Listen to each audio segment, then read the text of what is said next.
Oh, okay. So I am so lucky today to have four guests that agreed to speak with me about their situations regarding abuse. And we have several different forms here to speak about. And so I'm going to allow them to introduce themselves and then we're going to go into their stories. We're going to start with Natalie. Hey, I'm super excited to be on here. So my name's Natalie. I'm currently living down in Texas.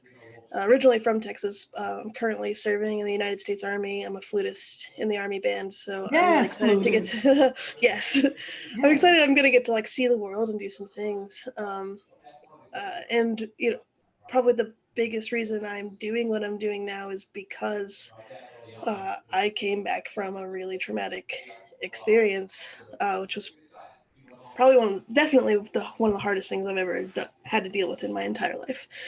Um, it's a super long story, but for to keep time's sake, I'll try to keep it short.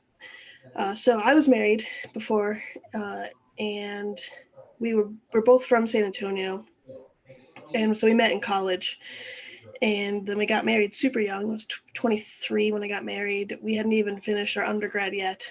It was like the semester. I had a year left, and then we got married. But I was trying to like keep health insurance, and you do all these things. So I was like, whatever, let's just do it. Let's just get married. And it was a great time. I had a really wonderful marriage until it wasn't. Um, we both auditioned for grad school, both musicians. He got into grad school and I got into schools, but I didn't get any money. And he got a really great assistantship at Bowling Green State University. So we moved up to Ohio. It was both of our first times that far away from our family, and that really tested our marriage.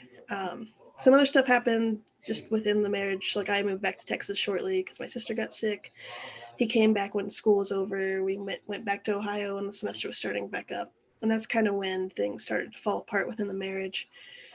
Um, I was just working at Starbucks at the time. He was in school, and then it was my turn to go to school. Right before he graduated, I found out he had been cheating on me. So with a man, so that was fun. We went through some marriage counseling, trying to make it work. I was about to start grad school. Right before finding out, I had just accepted an assistantship to Bowling Green State University. So I was like, I really don't know what to do because I can't afford to put myself through grad school. Like I was, counting on him to put me through. Like I had just put him through. So kind of stuck between a rock and a hard place. Like, do we work through it? Do I just leave? So we tried to work through it. Grad school started. Got to about October before I was like, I can't. I can't do this. It's definitely way more worth just like being able to focus on school than wondering what's happening in my marriage. So we tried to live under the same roof while I was in my first semester of grad school. It didn't work. He was starting to show some signs of like controlling, manipulative, just weirdness, and getting really aggressive. And I was like, I gotta get out. So I just moved in with a friend, started to figure things out. Um, that was in November, like the beginning of November. Thanksgiving came along as my favorite holiday, and I was like not ready to do that alone in Ohio with my family in Texas. So I was like, well, let's just spend Thanksgiving together. It'll be all right. And we actually had a really wonderful evening. And like, we'd been married for 4 years. So it was like, oh, I do still love him. Maybe we can make it work. Um, all these weird feelings coming back. And the Saturday after Thanksgiving, I needed to go get something from the house. So I called him to see if he could let me in. He didn't answer. And I still had a key to the house. So I was like, oh, I'll just go over there, see if he's home, and just go get what I need. He wasn't home. I just let myself in, hung out. We had two dogs together, hung out with the dogs for a little bit, got what I needed, left. Then he called me later to see what I needed. And it was like, I don't know, maybe 9:30, 10 by the time he called me. And we got into an argument over the phone. He started getting really weird. And then he was like threatening to harm himself. And then he hung up. the phone, and then I couldn't get a hold of him. By the time that was happening, it's probably close to midnight, maybe 11. So of course I'm like freaking out. So I go over to the house, and I get there, and I still have the key, so I let myself in just to see what's going on. And he was just passed out in the bed, and I was like, oh, maybe he was drinking, and now he's passed out. So I put the dogs away because they were still out, and I was about to leave when he woke up, and then we started arguing again. Got into this huge screaming match. He wanted the key to the house back, and he had a key to the place I was living, so we were trying to decide. Like, I was like, let's just switch keys. So when we went to switch keys, on the count of 3, he grabbed me and threw me out of the house, like physically threw me from the front door off the front porch. And then from there, he got on top of me and was like holding my face down, and I couldn't breathe. And I just like accepted in that moment it was done. It was over, because it was like 2:00 in the morning on this really dark street. I can't scream. Even if I could, no one's going to hear me in this, super dark, super quiet neighborhood. But I don't know what made him get up. He did. And he went back inside, and I was like trying to find my car keys, which had fallen out of my pocket when he threw me. And it's November in Ohio. It's very cold. Looking for my car keys, can't find them. He comes back out and comes after me, and I try to get away, but he gets me on the ground again and starts beating me over the head. And again, I was just like waiting for the blow that was going to knock me out, and that was it. So 2 times that night, I just like accepted that I was going to, be dead at the hands of this man that I loved. I don't know what made him get up, but he got up and he went back in the house. I took off running. Somehow my phone never fell out of my pocket, so I like call 911 while I'm running down the street as fast as I can. Cops get there. And I mean, even to this day, like, I was a little nervous about doing this, because if someone he knows that I know and I know sees this, like, not everyone knows that this happened between the 2 of us. Everyone knows who I was married to, I have this like weird protective, just human instinct to like protect this person because I loved him. So I didn't tell the cops what happened. I was like, nah, nothing happened. They knew, I'm just sitting there beat up, and they're like, we know what happened, but if I don't say anything, they can't arrest him or do anything. I just said he was trying to harm himself, and they did take him and put him in a 72-hour like suicide watch in a mental institution. But following that was like, since I was in my master's and my hand had gotten so messed up in all of this, I like texted my flute professor and was like, yo, so I know we have a lesson on Tuesday, but like I can't play my flute right now because my hand was so swollen and so messed up. And he called me immediately the next morning. Because like, what do you do when someone sends you a text at 5:00 in the morning on a, between Saturday to Sunday? He calls me immediately when he got up and saw the text, and he's like, what happened? And I was like, well, this is too bad for me to just be like, oh, I fell. So I told him everything, and he was like, well, you need to call the police and change your story, because if you don't, I'm a mandatory reporter, so I have to. And my ex-husband worked for the university at the time also. He was an adjunct professor, so it was like this whole mess. So once I had to actually call the police and be like, okay, this is what actually happened, a restraining order was put into place. We went through this really long, just like, the Ohio prosecutor in that area kept trying to make me like testify, and I was like, look, I don't want to go to court. Like, I don't care what you do to him. I don't want anything to do with it. I just want out of the marriage. And the longer you keep putting this off, like, the harder it is for me to get that to happen, because they wouldn't like lift any of the restrictions of this restraining order. So I couldn't even email him or text him and like get him to sign things I needed. I had to go through this prosecutor, which was like, why are you making me live this over and over and over again? I don't want to. Like, I don't care what happens to him. I don't care if he spends time in jail. I don't care if he doesn't spend time in jail. I just want out. So like, that was super annoying, because it was just like, what? And like really hard to deal with, because they're protecting me, but they're not. They're just making me relive this trauma that I just wanted to get away from. I had to take a year off grad school because the injury ended up being a torn ligament in my wrist, and the sprain caused tendonitis, and there was a hairline fracture in my finger. So playing flute, I'm a flutist, playing Right. flute is not possible when your hand's that messed up. Impeded your ability to make a living. Yeah.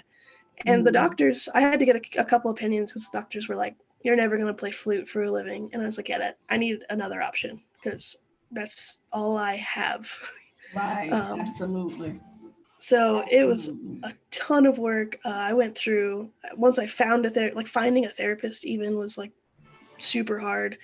But once I found a therapist, I did a ton of work on myself. I realized just how strong of a person I am. I enlisted in the army, and I'm just like thriving. I still have times where I'm like, this is really difficult to deal with.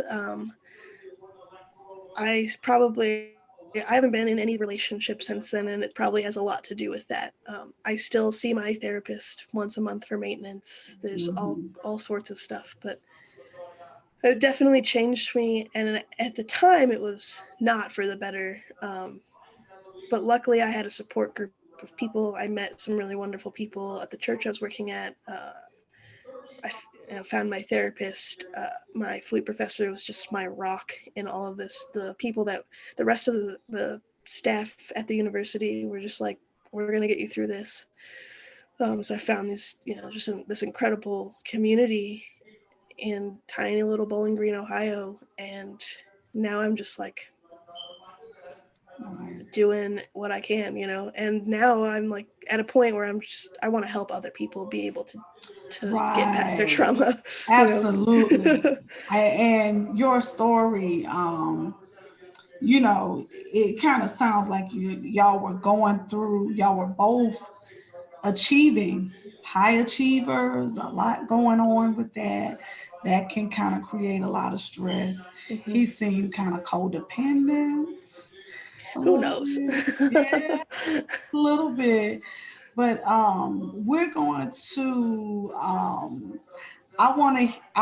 I'm gonna wait to the end to hear how everyone kind of came out and Okay. how you kind of got better and what did you do.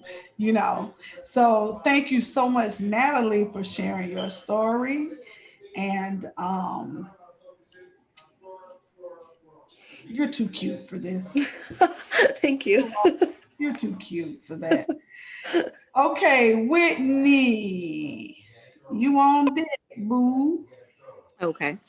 Well, for the sake of time, I know that I told you guys that, well, I told you, Jamie, that I Mhm. had multiple stories to tell.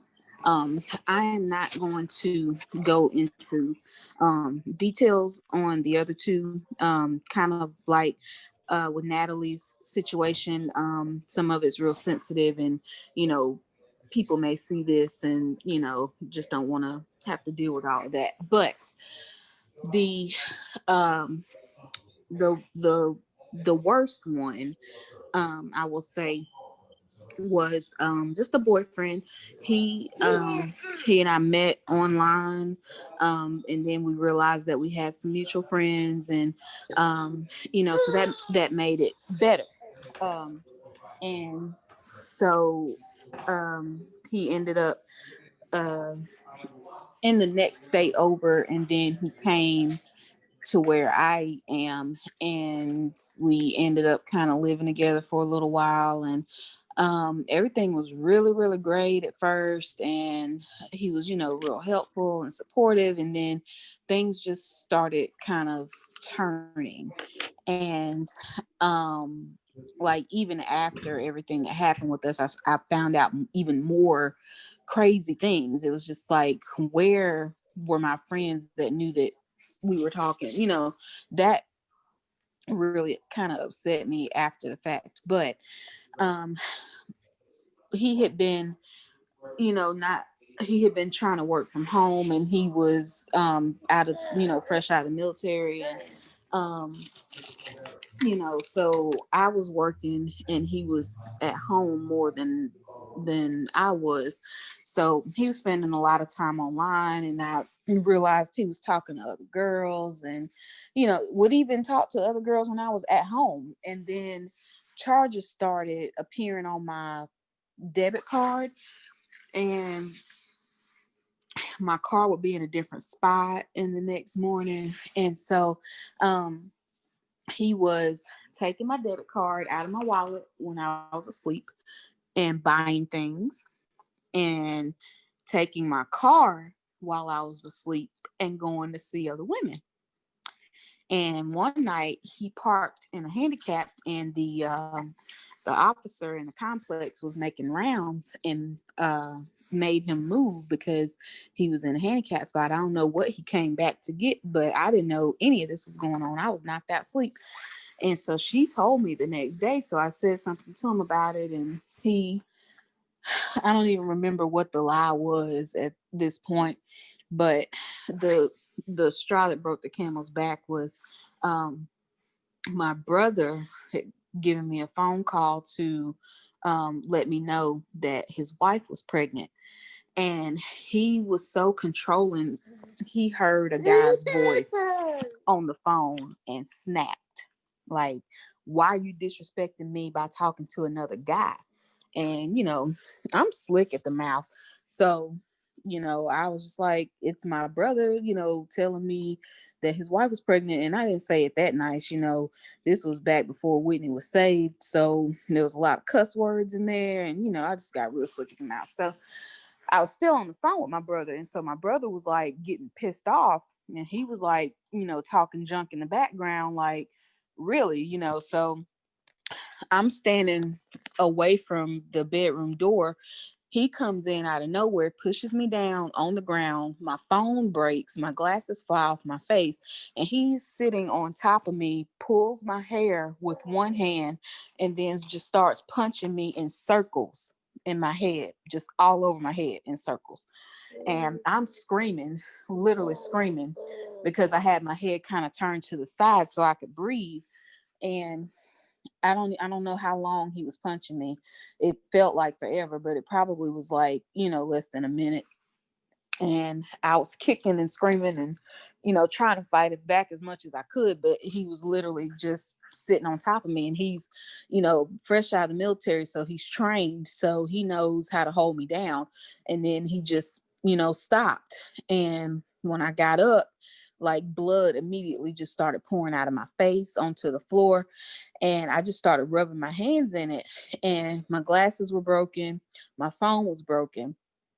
But I somehow was able to get my keys, and I just ran out of the apartment, and I got in my car. And luckily my friend lived just like a couple streets over from, no, you know what? I didn't get in my car. I ran to her house because he ended up taking my car, and the police stopped him because he was in my friend's neighborhood, and he was lost because he's not from the area, and he didn't know how to get out, and he was speeding through the neighborhood. And so I, she called the police, and they were trying to say that I said that I didn't want to press charges. And I was like, I absolutely do want to press charges. And so they ended up arresting him, and then we had to go to court like the next morning or whatever. And he like did this whole sob story. Well, I'm out of fresh from the military, and I've been overseas, and I had PTSD, and I snapped, and I'm just like, this is bull. And so I was like, whatever. So they gave him 10 days in jail. That was it. Only 10 days. And I was so livid. So I took everything that he had that was at my house and put it in a suitcase and left it at the court. And I was like, I don't want him anywhere near me when he gets out. Here's his stuff, so he has no reason to come to me. So then he gets out of jail. The 10 days are up, and I'm a teacher, so we have student resource police officers at school. And so he let me know that he was out of jail and that they had pulled him over walking. The jail that they put him in was in the next town over, so there was a bridge that you had to cross. He is walking across the bridge, dragging the suitcase that I had left at the courthouse, trying to get back to my apartment. And they arrested him again, and then they transported him out of state, and he was banned from the state. They said that if he stepped a toe into our state and they found out, he was immediately going to jail for longer. So I didn't see him, but he started like making fake profiles on social media and having other people that he knew like messaging me, trying to threaten me, just all kinds of stuff like that. And then I found out that he was a scammer. He had been the work from home that he was doing was like getting credit cards in people's names and like doing cash advances to get money off of these people's credit cards, and they didn't even know. Then I found out that he was sued by a family member, and I don't know if it was a real legitimate lawsuit, but they were on Judge Joe Brown, and somebody sent me the episode, and his sister sued him for running up her phone bill, being on the hotlines, the chat lines, trying to talk to women. And it was like thousands of dollars that he ran his sister's phone bill up, and she sued him, and he got kicked out of the courtroom on the episode because he was being disrespectful to Judge Joe Brown on TV, laughing, thinking that it was all a game. And it was just like stuff after stuff after stuff after stuff just kept happening, and I was just like, thank God that I made it out of that. And it turned me off to anybody in the military. No offense, Natalie. But I, my nose was broken, my jaw was dislocated. I'm actually still having issues now and have to have my wisdom teeth taken out because they're growing out and cutting into my jaw, and I have TMJ, and it's causing problems in my back and everything, all from my jaw being dislocated, and I have to wear braces, mouth guards in my mouth for a year to correct this problem. And at that time when my nose was broken, I could literally like take my hand and put it on the tip of my nose and just slide my entire nose left to right from the fracture. So I just thank God that I made it through that. And I think that actually helped me get saved. And like I was explaining to Jamie, now I'm happily married to a brother of Phi Mu Alpha. He is a minister of music for 2 locations of a church. His father was a bishop. That's all in his family. We're actually going to be celebrating 5 years of marriage in January. Congrats. And thank you. And we have a little baby. He's 14 months old. I know y'all hear him in the background a little bit, but just to overcome that and be blessed the way that I am now. I just say that anybody that has any kind of red flags or anything that just seems off about somebody, don't ignore it, because it just will progressively get worse. And they show them And to you in the beginning. yeah, They show you and the a lot of beginning. times we're just blind to it, just Mhm. happy to feel like somebody cares. And he would always have that little verbal stuff going in there, like, well, who's gonna want you if I'm not with you, that kind of stuff, just trying to tear you down.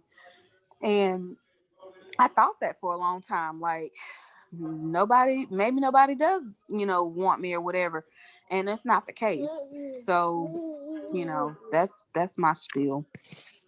Well, Whitney, I thank you so much for sharing your story with us. And it's just, what's the word I'm trying to say? Irreversible. I can't say it. Reprehensible. Thank you so much. With the ear in Gotcha. front of it.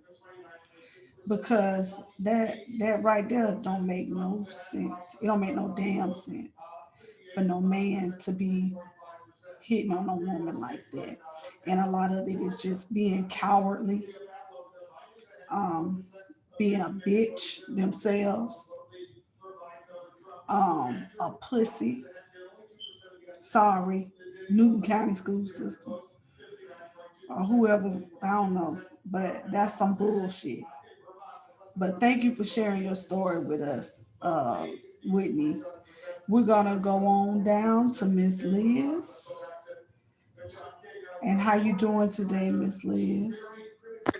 I am doing okay. Give me 1 second to get my headphones plugged in. Absolutely. Okay, so I didn't tell you this before, Jamie, but this is actually my first time ever on my story publicly. Oh, wow. I've definitely spoken about it with friends and, close people to me, but I have never once kind of put my story out there. And I think different to kind of everybody else. So for background, I'm 22. I did not complete my bachelor's degree, but I was going for a bachelor's in English at the illustrious Langston University, the only HBCU in the state of Oklahoma. Period. And My while I was sister's there, an I joined. alumni of Langston, so yeah. Come through, Langston. So while I was there, I joined Sigma Alpha Iota International Music Fraternity for women.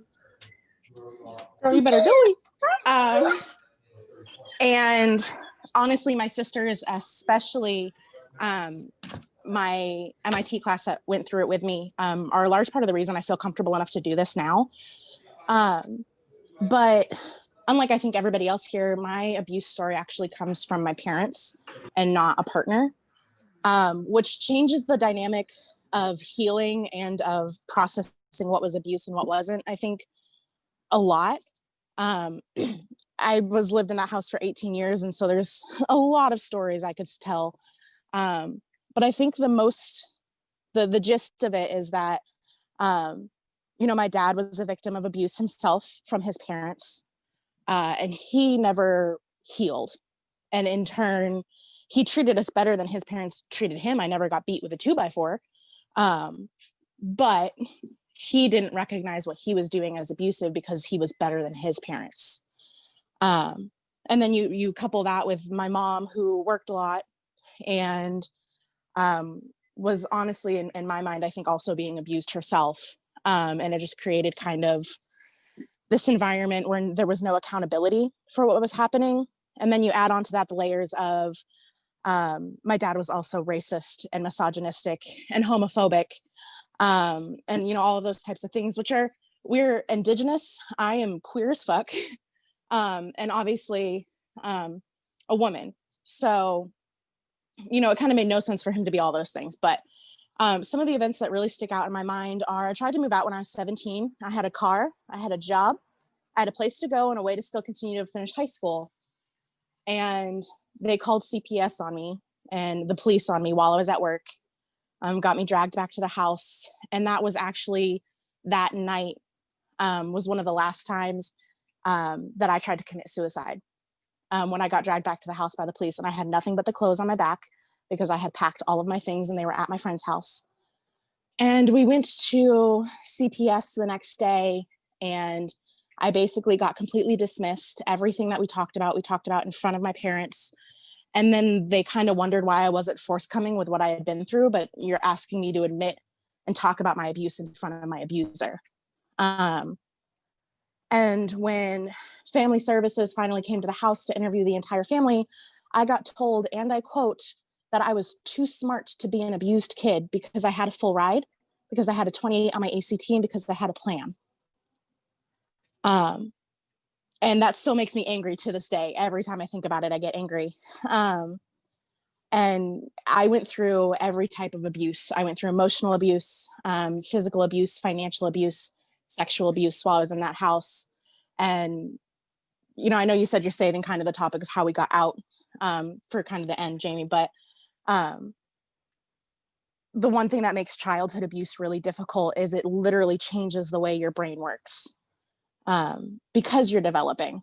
And so it is still hard for me to this day. I'm still remembering things I went through that I didn't remember. I'm in therapy now, but sometimes I still remember traumatic things because our brain protects us. It suppresses traumatic things if it can't handle it.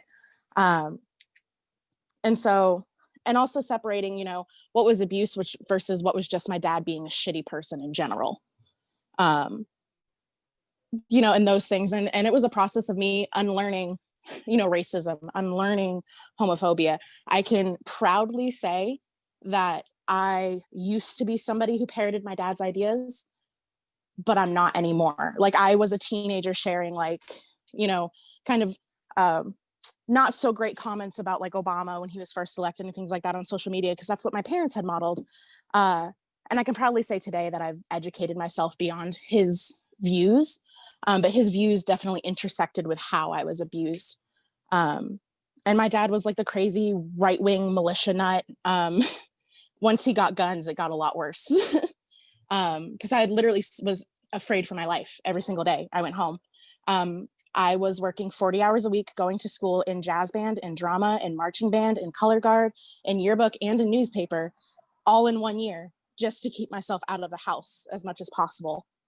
My dad at one point put a hole in the transmission of my truck and didn't tell me. So I ended up blowing the engine of my truck and had to sell it. I've gone to school, high school and middle school, with handprints across my face from being slapped before I walked out of the house. I remember at like 11, I guess I dressed a little inappropriately, according to my dad. And literally moments before I walked out of the front door to go to school, he said, well, if you want to look like a whore, then go ahead.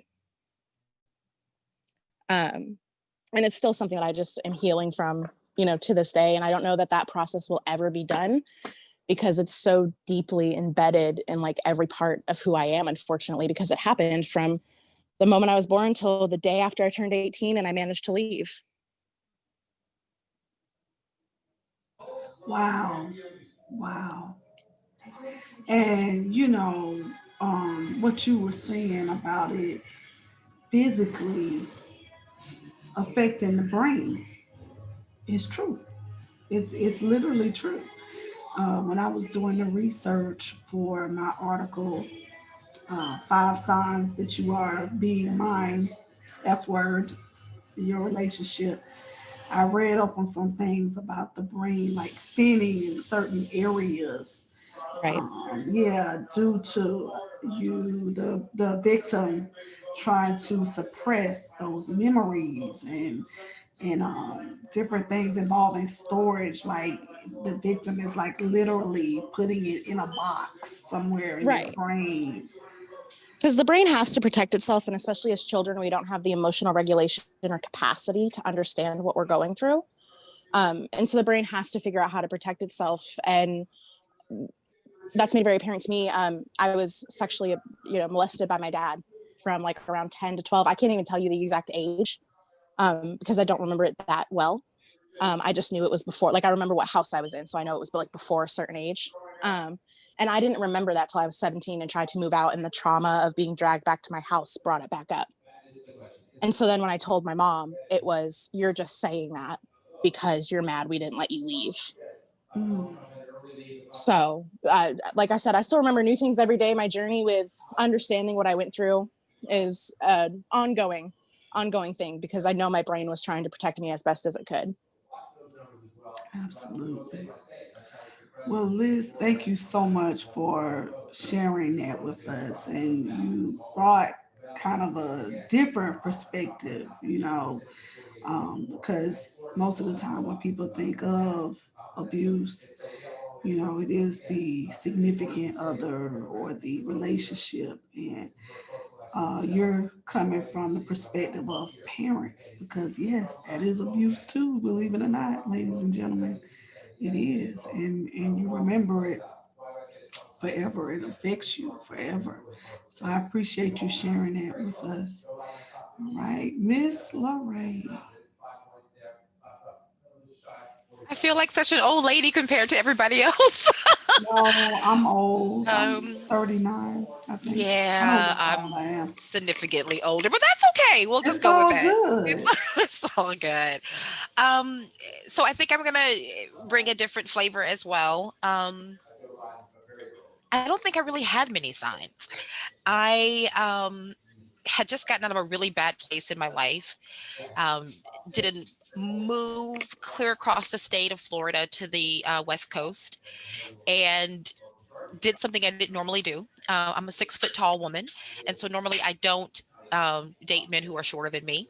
But there was this guy who I have never seen someone try so hard in my entire life to date someone. He ran after me for weeks and finally gave him the opportunity, and ended up being probably the best boyfriend I had ever had, until, like the other lady said, he wasn't.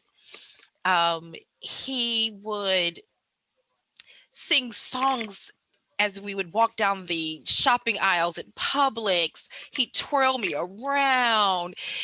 I mean, he was truly like what you would see on TV. It was that love affair. Music was playing, butterflies were going. It was wonderful. A little overprotective, but not odd. It wasn't anything that was a red flag. He was just very protective about what was his. Um, and it's so funny. You talk about how Whitney said, you have friends who know things and why didn't they tell you? Um, I came out of the suburbs of Jacksonville. I went to college at the University of South Florida. I didn't know anyone who had ever used crack. I didn't know anyone who had really used drugs in that fashion. I knew a couple of kids who smoked some weed. That was the extent of it. But hard drugs, I had no exposure to. So I didn't recognize the signs, which in retrospect, I now know are signs. So it came to full blown fruition that I found out he was using crack cocaine, and told him, said, you know what, this is great and all, having a great time, but this is just a no go for me. I'm not comfortable with this. This is not something that I can deal with. He was in college. I was well into my career because he'd gone to college late. I was doing well. It just wasn't something I was interested in. I have a daughter, no interest. And he left. I went, that was easy. Got up the next morning and I just felt like something was off. I was on the bus at the time. I didn't have a car.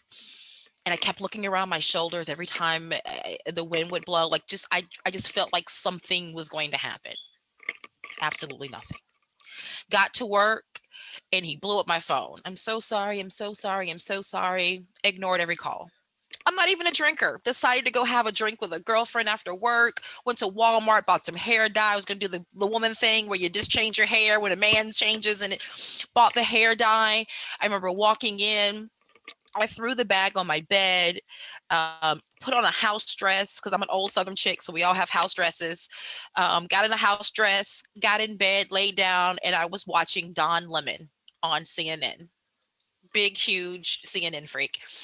And I hear a knock, and it is Terrence. And he's at the door, and he reeks of alcohol. And I said, Terrence, you're drunk. And he said, I know. I just want to talk to you, and I'm just going to leave. Okay.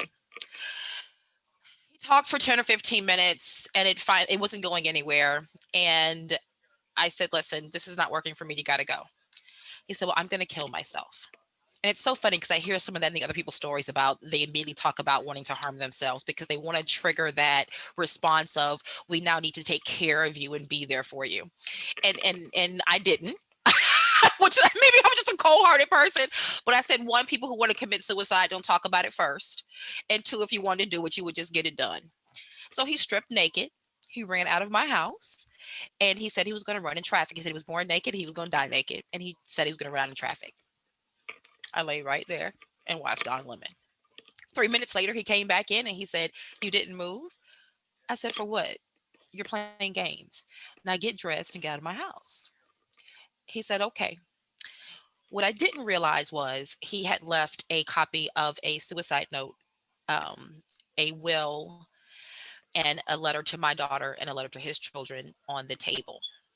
He had picked up a chef's knife and had it in the side of his pants. He jumped over the bed on me, and I thought you ever had someone jump on you and they kind of like kiss and pinch on you and bite on you? And that's what I thought he was doing to get me to say, yes, I'll give it another chance. And what in fact he had done was jump on top of me, and it was the first knife stab into my throat. So I was stabbed 2 centimeters from a major artery in my neck. The stab, and you'll have to forgive me, parts of this is going to go in and out because I was going in and out of consciousness. So sometimes things aren't as fluid as probably they should be. After the first stab wound, I didn't realize I had been stabbed. My sheets were pristine white, and I noticed it when I saw the river of blood. So I fell over like this. He then jumped on my back and stabbed me twice in the back of my head, fracturing my skull in 2 places. So I actually have a Y-shaped fracture from here going down to the base of my skull. That knocked me out. Um, I came to with him trying to lift my head up.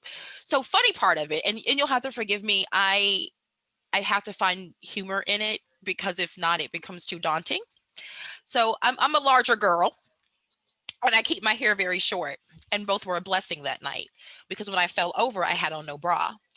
And he kept trying to lift my head. But between my breast being so ample and my hair being so little, he couldn't get my head up because I was unconscious, which saved my life because he in turn stuck the knife in between my shoulder and my neck and carved in 5 times. So instead of slitting me through the front of my throat, which would have ended my life, I was slit from here to the back of my neck 5 times. Um, at this point in time, I think he thought I was dead because he then began to try to kill himself. I came to, saw what was going on. To this day, I'm not 100% sure how I got out of the bed, how I made it out of the room. I really don't know, but I remember falling out of the front door. Um, Someone grabbed me by the back of my dress and literally picked me up and threw me into their garage. And it was my neighbor. He had heard me scream. So he threw me into the garage. Um, Terrence came to the garage window and was showing his wrist because he had started to slit his wrist. So he was cut and bleeding. Um, by this time, they had a towel around my neck and was just trying to keep me calm and to keep the blood down. Um, I've never seen so much blood. A head wound, which I learned afterwards, a head wound and a neck wound bleeds more than anything else. Um, so I am laying in the garage with a towel around my neck, and he's bamming at the garage door trying to get in. All of a sudden, you hear someone say, "Stop and get on the ground," and the police have arrived. Um, what I didn't realize until afterwards, and I read the police report, was Terrence had come to the police with the knife still in his hand. He didn't leave. He was unable to kill himself. I don't know if he chickened out or the police stopped him, or I'm not 100% sure what stopped him. Um, but he then opted to do suicide by cop. So he decided to keep the knife in his hand and approach the officers with the knife in his hand. Now, we are in the deep South. You are a Black man. It is 1 o'clock in the morning and you're wielding a knife. Chances are you're not going to get out of that situation alive. Um, for whatever reason, he decided to drop the knife and he was taken into custody. Um, I was taken out of the garage and they had to make a decision on where they were going to take me.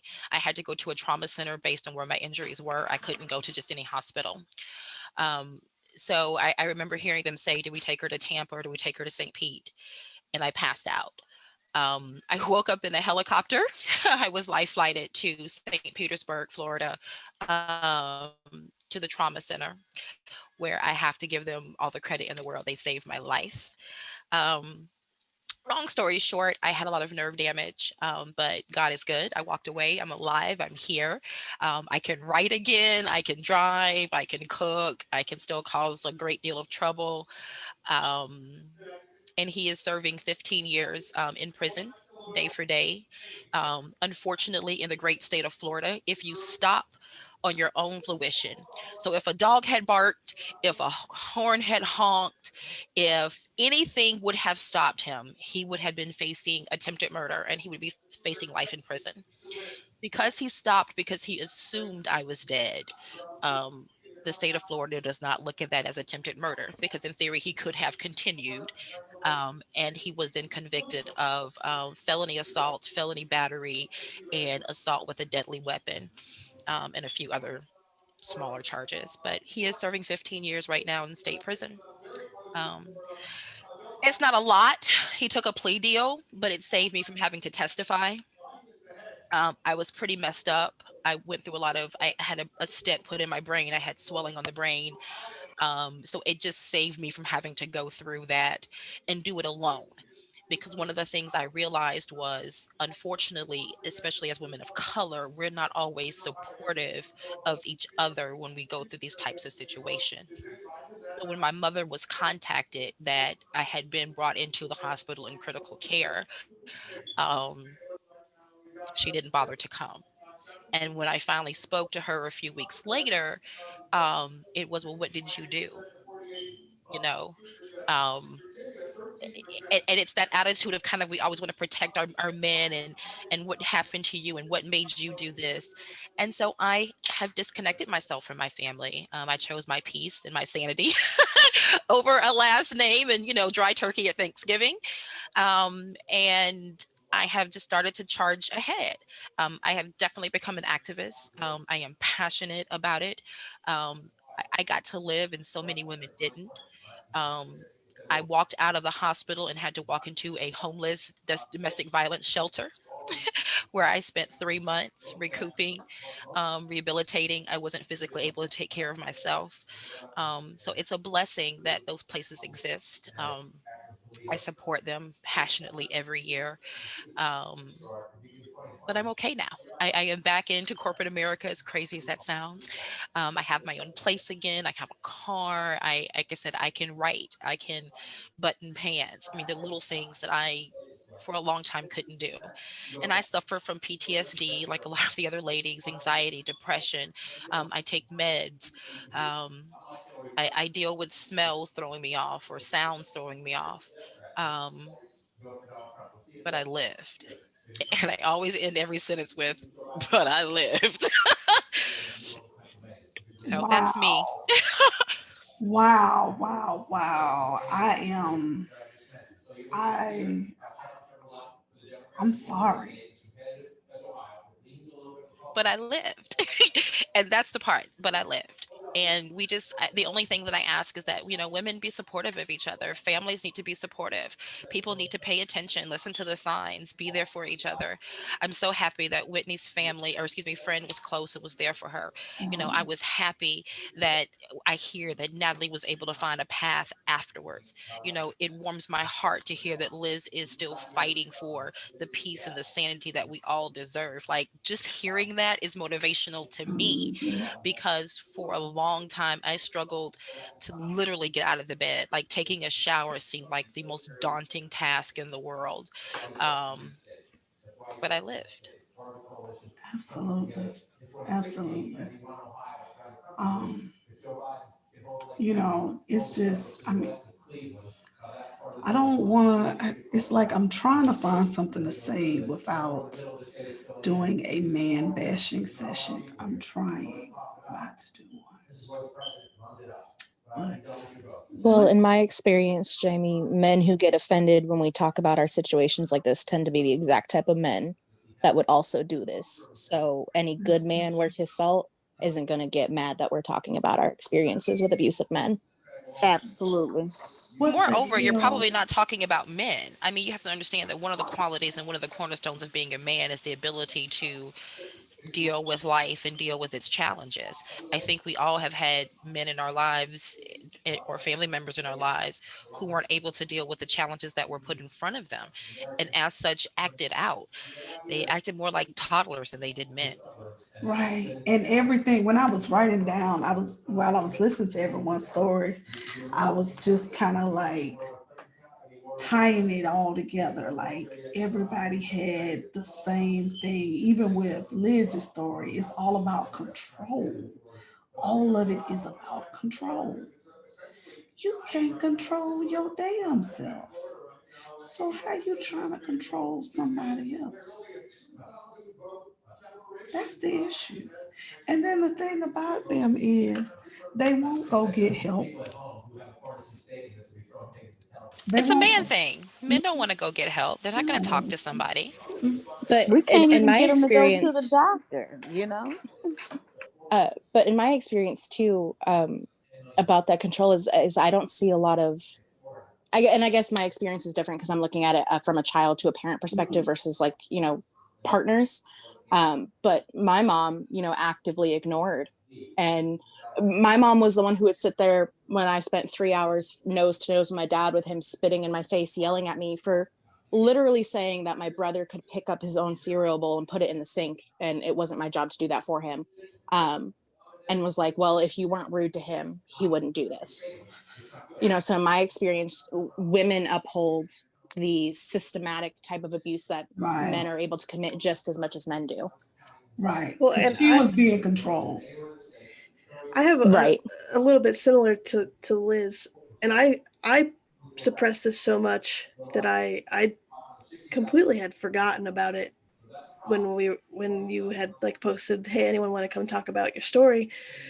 Growing up, my dad did physically abuse me, and even to this day, well, not to this day because I've blocked him, but he does try to like he was trying to text me and like get me like it's trying to emotionally abuse me, but I've done so much work. I see the signs and I've just since like blocked him because my parents aren't married anymore. They separated when I was 16 and got divorced while I was in college. But my as far as I know, my father never physically abused my mom. I was the only one of the I'm the oldest of four. I'm the only one of the four children that I know of that has been physically abused by him. But when things would happen, my mom wouldn't. She was never physically present for any of the things. But when I would tell her, I don't think she knew how to handle or deal with it. My mom and I are super close now, and we've talked about these things since. Um, but I think because she was so nervous about like I have four kids, if I kick him out, if I try to leave him, what do I do? She's a teacher, and eventually by the time she left, it was a struggle, and a teacher's salary with four kids. So I can see the same thing, just like the woman trying to stay because how do you go on and survive? Yeah. How do you get out? Because you Well, have and I to think have a plan. right, and I think too, there's a level, especially. I mean, obviously, I'm a little too young to have my own kids. But I think there's a level of cognitive dissonance for mothers as well, that if you were to believe your children when they say these things about the man you love and chose to spend your life with and chose to have kids with, I think in a lot of ways, that's their brain protecting them as well. I do think we should expect more out of grown adult women. However, I also almost understand that level of protection that somebody's ego needs, to keep functioning, because that's a whole worldview changing information. And for some, and I think most women, it's easier to believe that your kids are making up stories or lying than that you chose to marry this man and spend time and have kids with this man who would then do these things. Even if it's not about the man, I think both as a mother and as a daughter, I think it is easier to believe, to put yourself in this mindset that your kids aren't telling the truth because you know that truth is too painful. I don't think my mom intentionally wanted to be so malicious. I think it was her way of protecting herself. Well, what did you do? Let me deal with what you did. Let me try to handle that piece because I can't deal with the bigger piece of you almost lost your life. Right. Although I think it is easier for them, unfortunately, it becomes a lot of pain and baggage for the person that's on the other end of that conversation. Right. Yeah.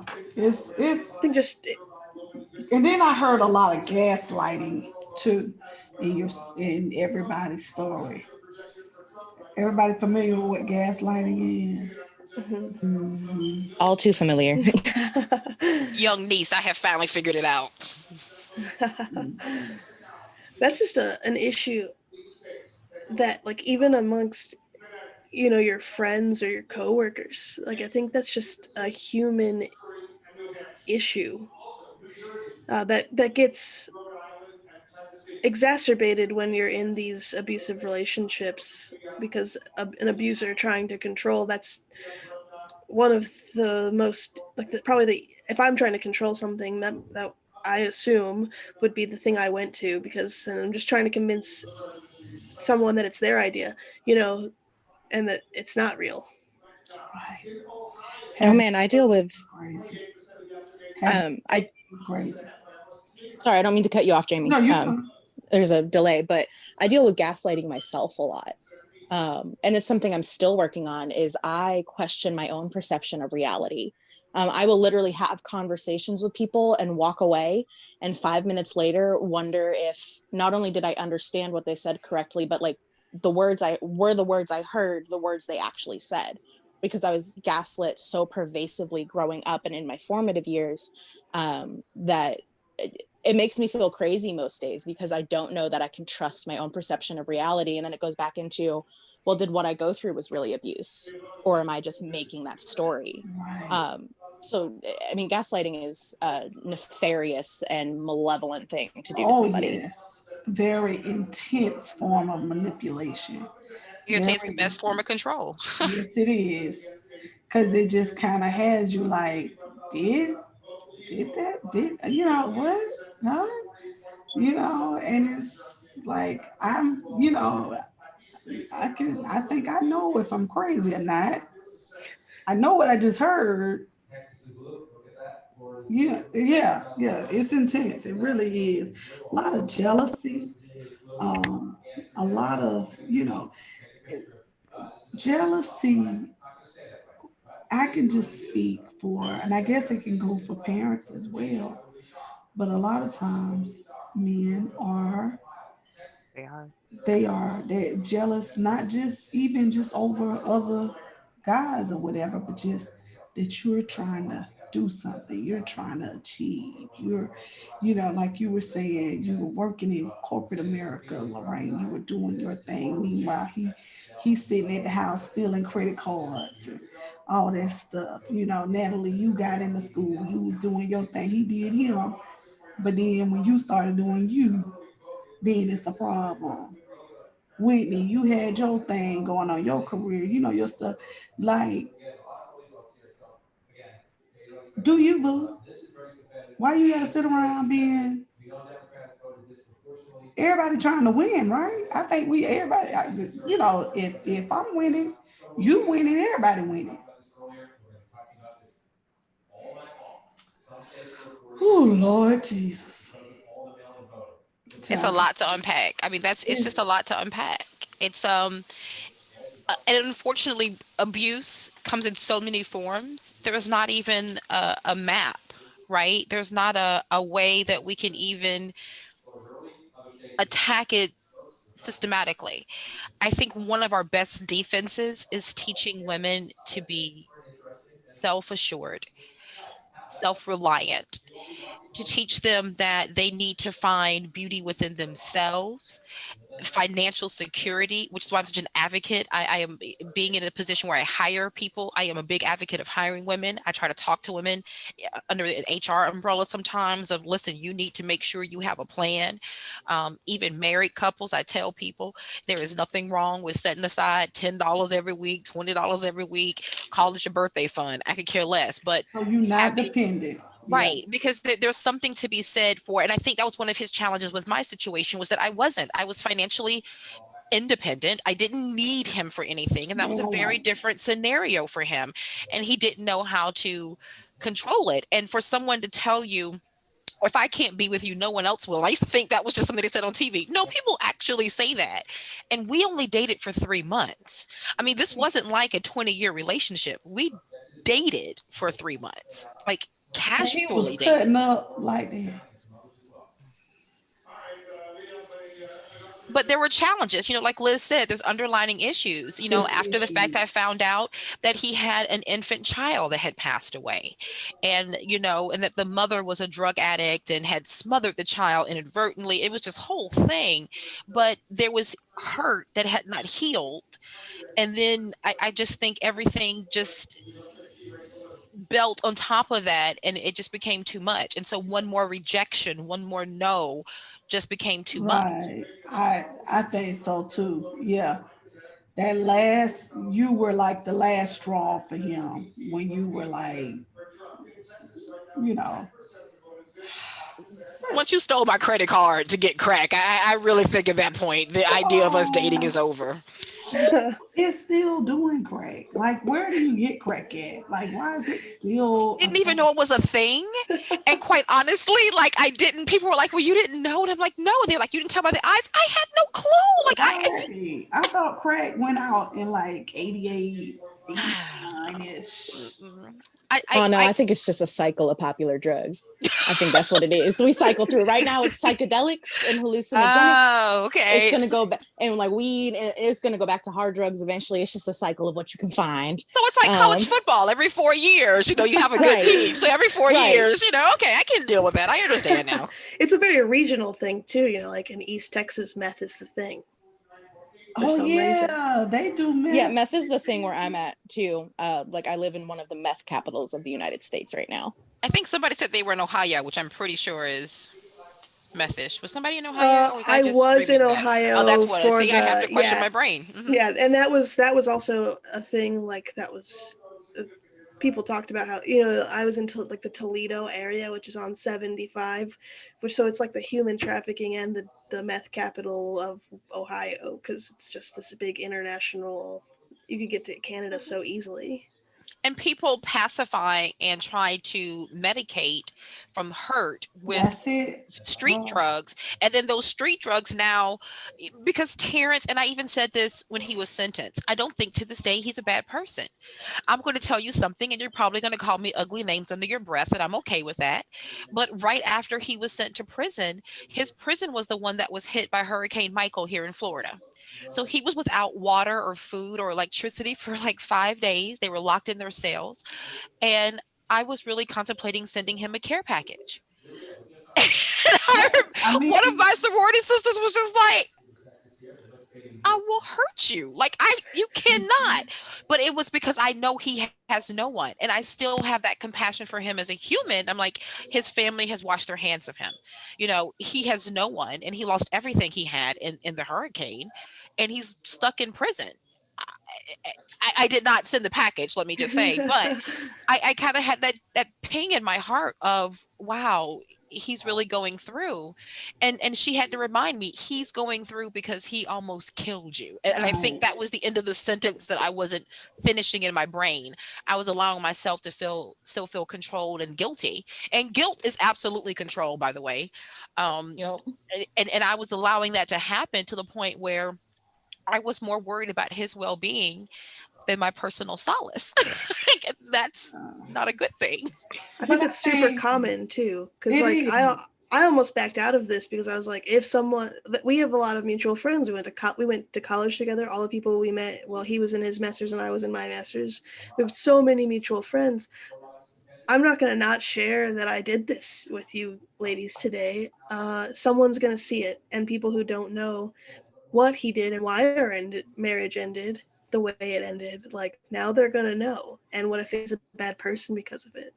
So I had this guilt where I was like, I can't do it. I can't do it. And I was like, you know what? I'm not going to, this is the first time I've spoken publicly. Also, I've had things happen musically that I knew I did because of my experience, but I didn't talk about my experience in such detail. So now I'm just like, you know what? This is a huge step for me and for what I want to do to help others that have gone through this. So I'm just going to do it. But there was that guilt, and like how 4 years later I don't talk to him. Is he still controlling me? Like, oh yeah. And I felt ashamed because of my age. I was 30. I was just before my 40th birthday that this happened.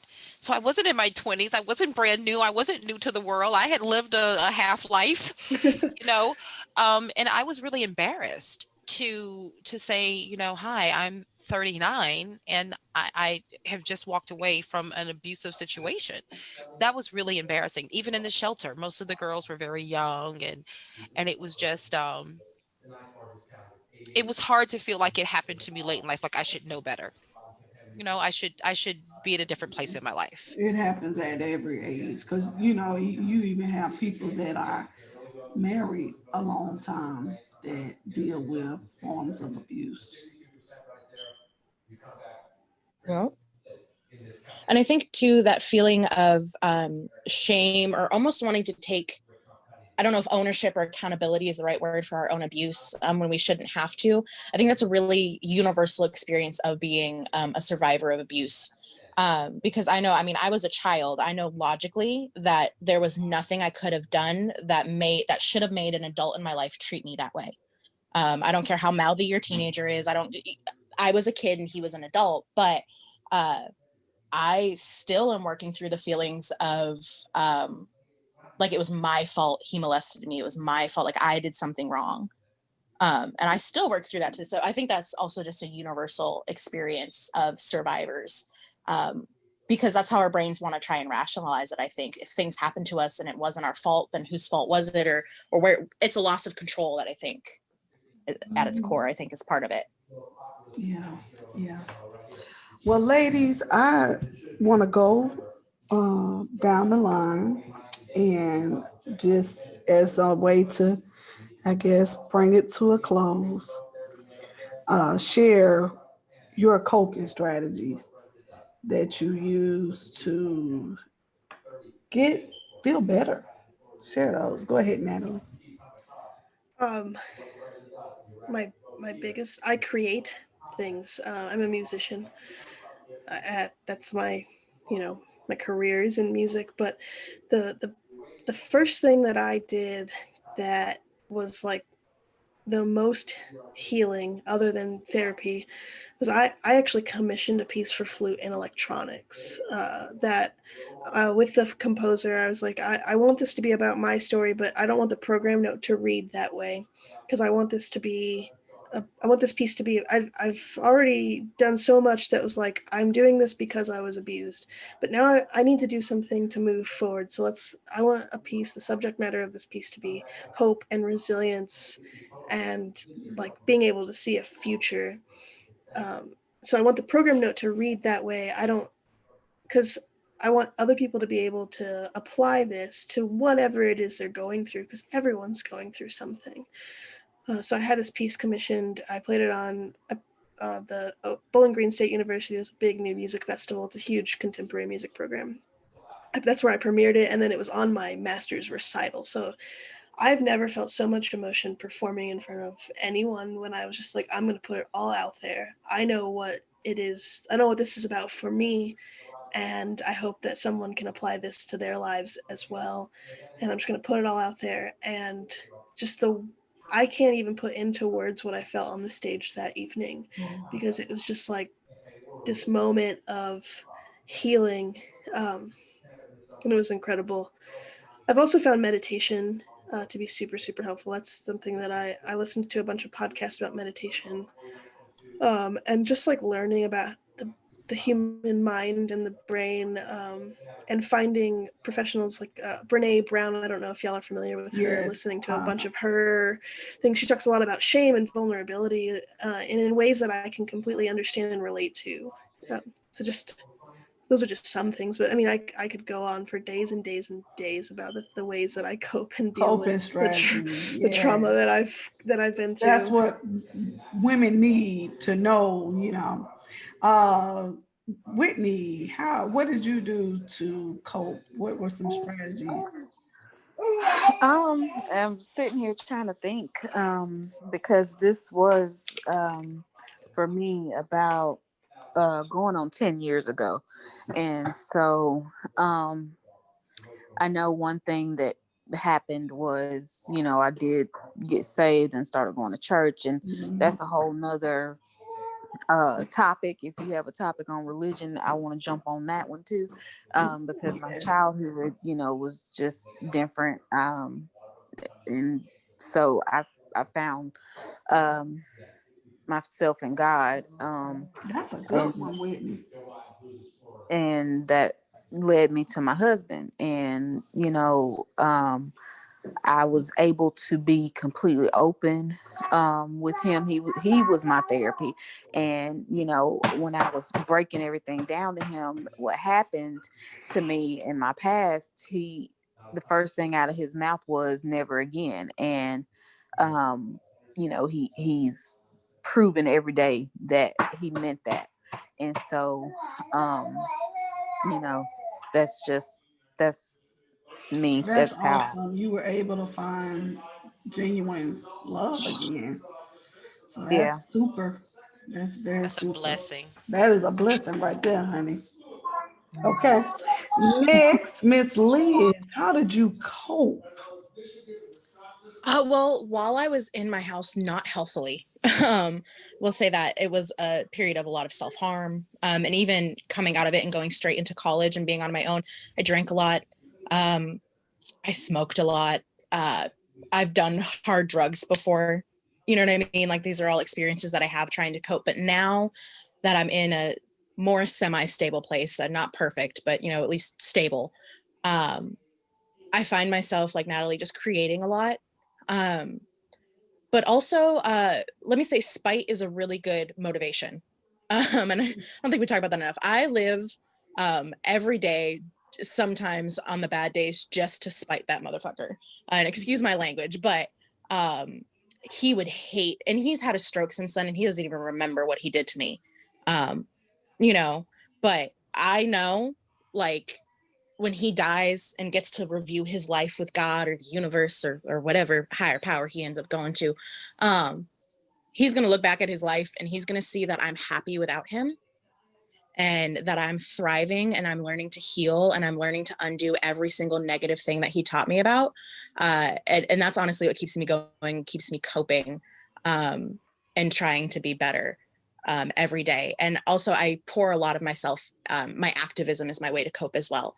I'm a huge proponent of the idea of universal basic income, specifically so that victims of abuse don't have financial issues getting away from their abusers. I do a lot of activism surrounding racial equity in this country. Like I said, I'm queer, so I do a lot of activism with that. And I really pour all of everything I went through into that activism to cope and heal and process.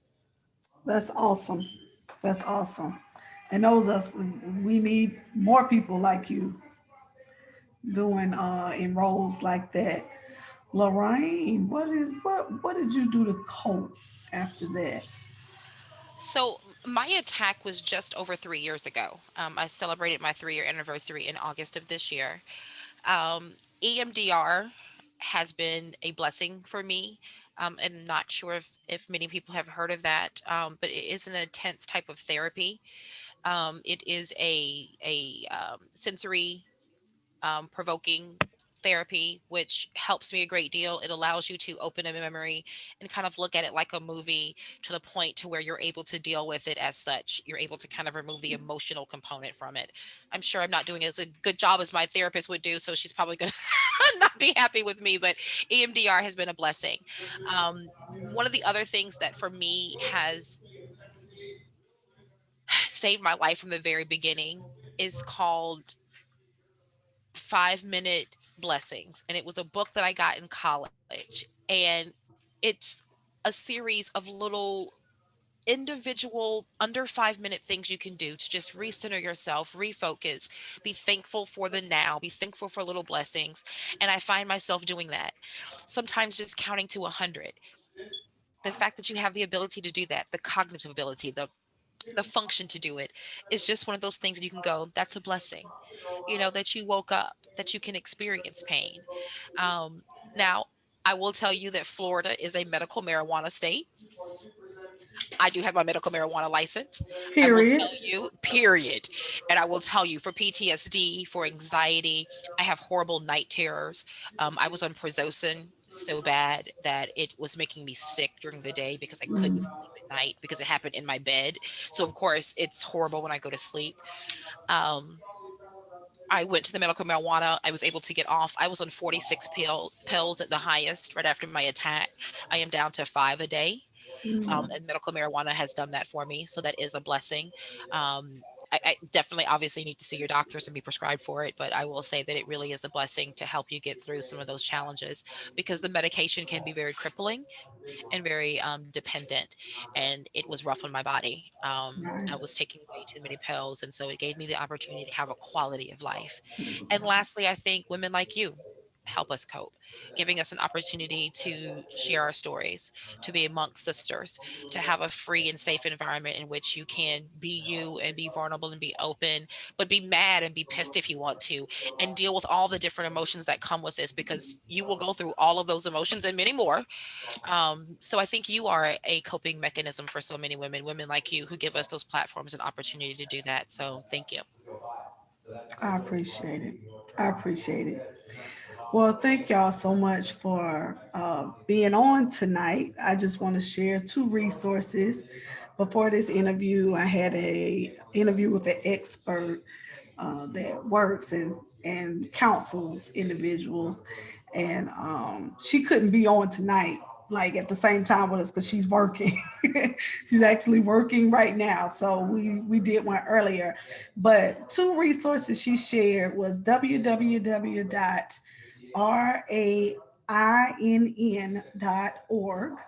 www.rain.org, rain with two N's, and also www.crisistextline.org. Those were two resources that she shared, and I'm say that one again, crisistextline.org. If anyone is going through and you need to speak to someone, she did mention about, I guess, some men check the websites and different things. So the crisis text line, they actually, you text home to 741-741. And I'll put this on the bottom of the screen when I edit this, but you text to them and then they will text with you instead of you having to use your computer and different things of that nature. I thank y'all so much for being on tonight, sharing your stories. Um, and we just have to talk about this. Things that have to be talked about. They happen. So I appreciate y'all, and y'all have a good evening. Thank you.